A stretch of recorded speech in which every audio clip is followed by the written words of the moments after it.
Your paycheck comes in, and then rent, groceries, bills, everything goes right back out. Why does it feel like you are just running in place? It's because most people are building the wrong foundation of wealth. Today, I am going to show you how to flip it. The real difference is not how much you earn it, is where your money actually flows once it hits your account. There is a simple way to map this out that shows why some people stay trapped no matter their income, while others build serious wealth even on average pay. Think about this. The typical U.S. household brings in around $83,000 to $87,000 a year. But here's the eye-opener. Plenty of households making double or triple that, $150,000, $200,000, even $300,000 plus, still feel completely broke by the end of the month. Why? Because their cash flow pattern is almost identical to the average earners. Money comes in, expenses and lifestyle upgrades rise to match or exceed it, and there is nothing left to build real inflows. It is called lifestyle creep, the quiet way your spending expands as your income grows. A bigger paycheck feels like freedom, so you upgrade the housing, cars, vacations, dining out, subscriptions, premium everything. Suddenly, the extra income is spoken for before it even arrives. Recent 2025 data shows this trap everywhere. Nearly 24% of all U.S. households live paycheck to paycheck, spending over 95% of their income on necessities. And a meaningful portion of high earners, six-figure and above, are in the same situation. They have the income, but the arrows on their diagram still point straight out to expenses and debt instead of cycling back in as new inflows. The result? Even high earners feel stuck running faster on the same treadmill. They might look successful from the outside, but their foundation is the same weak pattern. Linear income that gets consumed, no exponential growth from assets. By the end of this video, you will see exactly how to break that cycle and start shifting your arrows, no matter if you are at average income or well above it. Now, we will actually look at those 3 cash flow patterns everyone falls into, so you can spot exactly where the trap is in your own life. These are basic cash flow patterns showing income coming in and where it really goes. Grab a piece of paper or your phone notes if you want to sketch along. Seeing it visually changes everything. Pattern 1 is survival mode. In this pattern, your income from a job, gig work, or main paycheck flows directly and immediately into your expenses. Those expenses include the absolute essentials: rent, groceries, utilities, basic debt payments, and transportation costs. The money comes in on payday, and it goes right back out, often within the same week. There is nothing left over. No emergency buffer, no savings, no room to invest. This creates the classic paycheck-to-paycheck cycle. You finish the month anxiously waiting for the next deposit. You are always reacting to bills instead of planning ahead.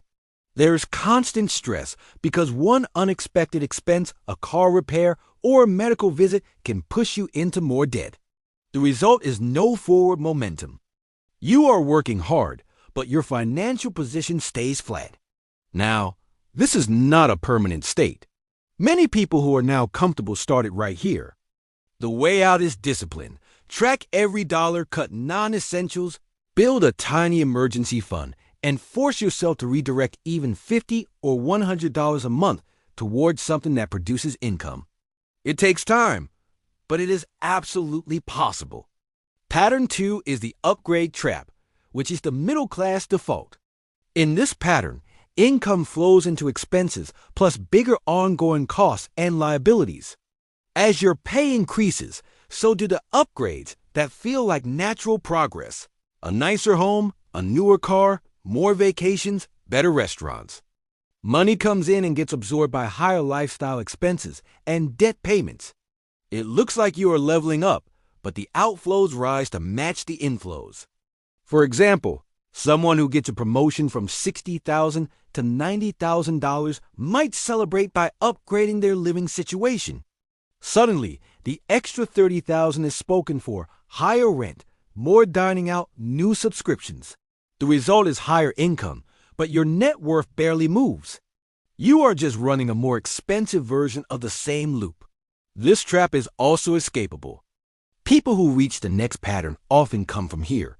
They just make a deliberate decision to cap lifestyle inflation. They keep living on their old budget and redirect the difference into income-producing assets. And that brings us to pattern 3, the wealth builder. In this pattern, income is first directed toward assets, things that create more income over time. Those assets generate extra cash flow, which buys more assets, which generate even more cash flow. Money comes in, flows into self-sustaining sources, and more money cycles back in automatically. Examples of assets include dividend-paying stocks, rental properties with positive cash flow, a small online business, or even vending machines. You can start small. Even $200 a month into a low-cost dividend ETF can compound and grow over years. The key is consistent redirection. Pay yourself first by sending a portion to income producers before lifestyle spending. The result is passive inflows that grow over time. Eventually, they can cover your living expenses, giving you real choice. Very few people who live this way started with a lot of money. They tracked their spending, delayed gratification, and redirected 10 to 30% of their income to assets first. They stayed consistent for years. The massive mindset shift is this. Most people trade their time for money. Wealth builders make their money produce more money. It all comes down to the direction of those arrows, draining out versus cycling and growing in. Now that you've seen the 3 cash flow patterns, let's dig into the mindset behind them. These aren't random habits. They come from how people think about earning and security. There are 4 basic ways most people generate income today. First, the employee mindset. You trade your time directly for a paycheck. You show up to a job, work set hours, and get paid a fixed salary. The focus is on stability and benefits, a steady direct deposit. This feels safe because it's predictable.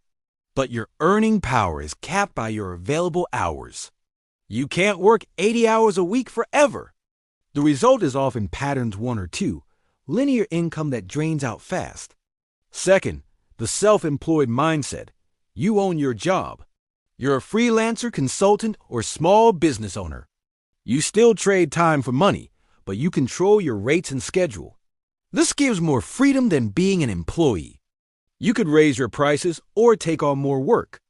But your income is still limited by the hours in your day. If you stop working, the money stops coming in.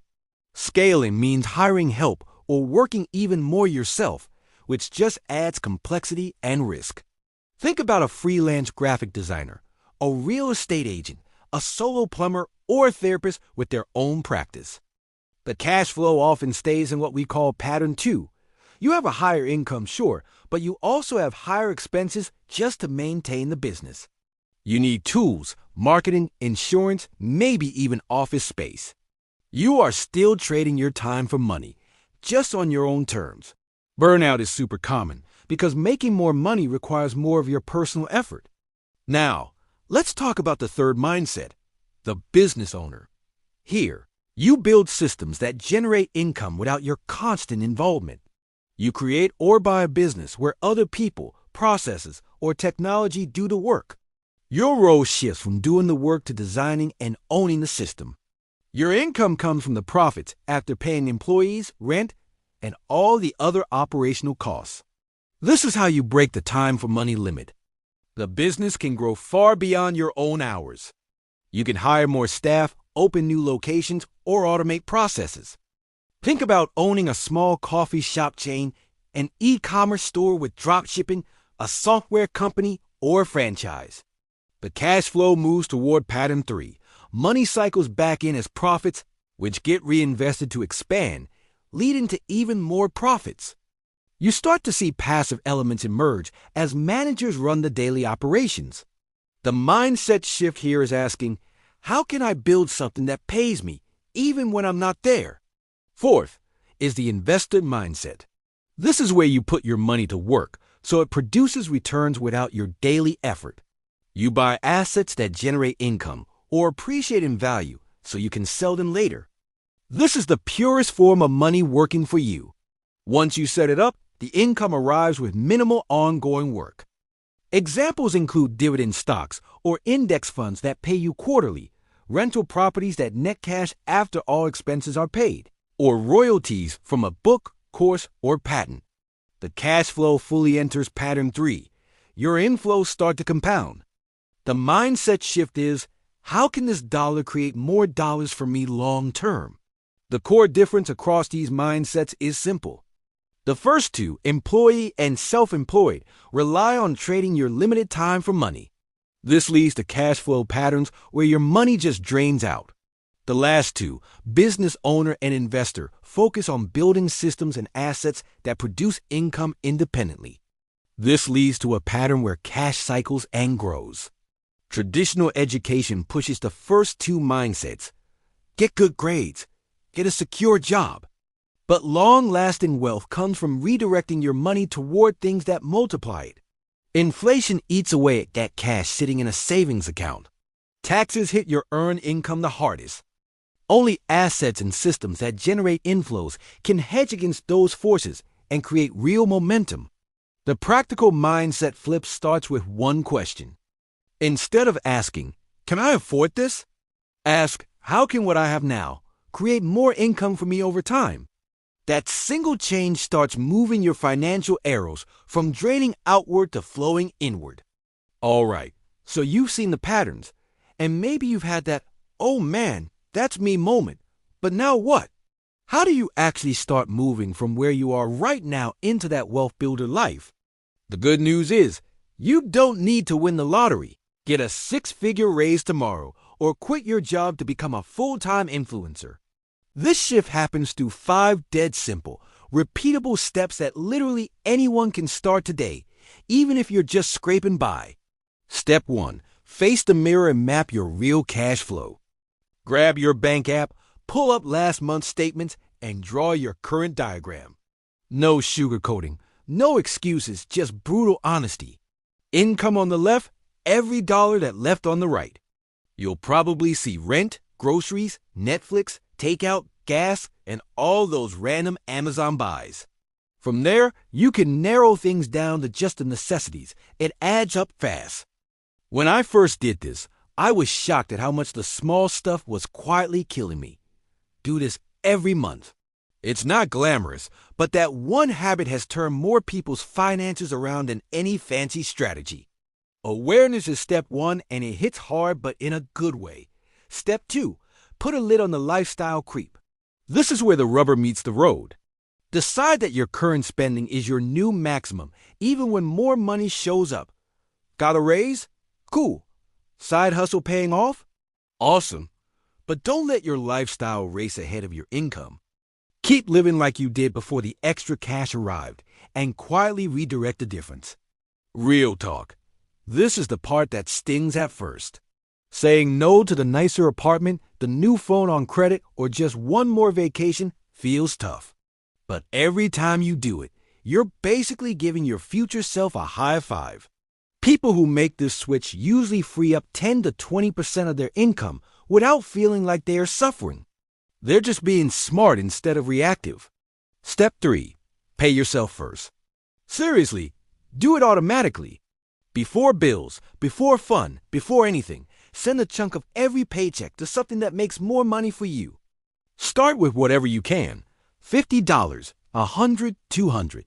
Set up an automatic transfer for the day after payday, so you never even see it in your checking account. Some examples that actually work are low-cost dividend ETFs, index funds, or even a high-yield savings account as your starter safety net before you move to investments. If you're entrepreneurial, throw it at a tiny digital side project. Automate it, forget it, and let it grow.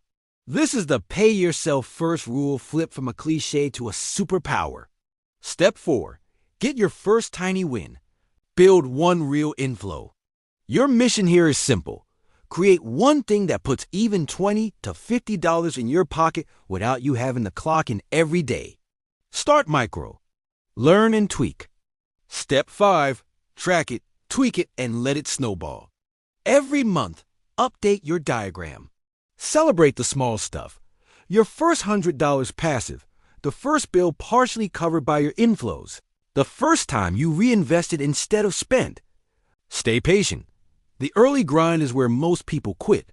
The ones who don't are the ones who eventually wake up to their money working for them. Start with one step today. See those arrows for yourself. That's where the real change starts, not in some fancy strategy, but in that quiet moment of honesty. You've got everything you need to begin today. One small redirection at a time. Go redraw those arrows. You're capable of way more than you think.